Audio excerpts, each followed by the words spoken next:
اللهم اهدنا فيمن هديت، وعافنا فيمن عافيت، وتولنا فيمن توليت، وبارك لنا فيما أعطيت، وقنا واصرف عنا برحمتك شر ما قضيت، إنك تقضي ولا يقضى عليك، إنه لا يعز من عاديت ولا يذل من واليت، تباركت ربنا وتعاليت.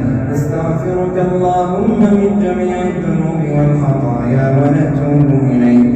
اللهم إنا نسألك من الخير كله عاجله وآجله ما علمنا منه وما لم نعلم، ونعوذ بك من الشر كله عاجله وآجله ما علمنا منه وما لم نعلم.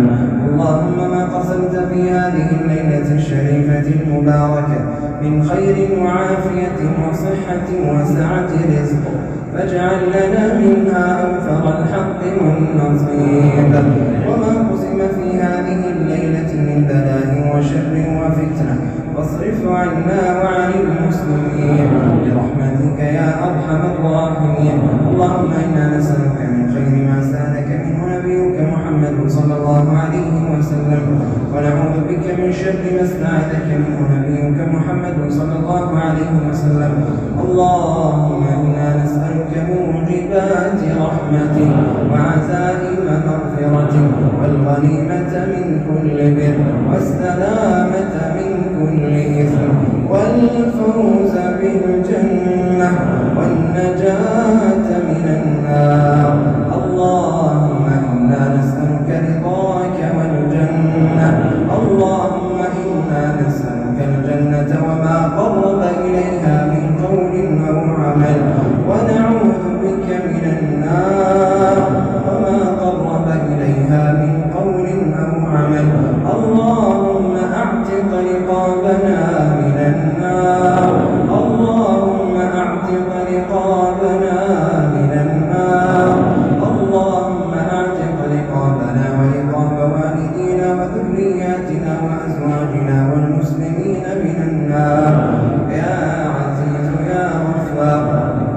اللهم إنا نعوذ بك من الوباء والربا والزنا والزلازل والمحن وسوء الفتن ما ظهر منها وما بطن عن بلدنا هذا خاصة وعن سائر بلاد المسلمين عامة برحمتك يا أرحم الراحمين.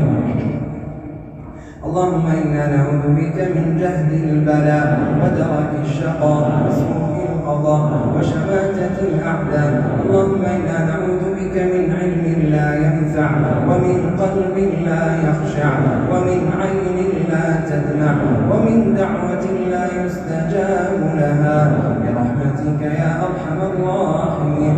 اللهم أصلح لنا النية والذرية، اللهم أصلح لنا النية والذرية، اللهم أصلح ذرياتنا وذريات المسلمين واجعلهم صالحين مصلحين غير ضالين ولا مضلين برحمتك يا أرحم الراحمين.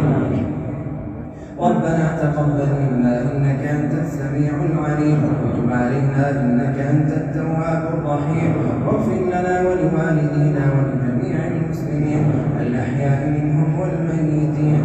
صل اللهم وسلم على نبينا محمد وآله وصحبه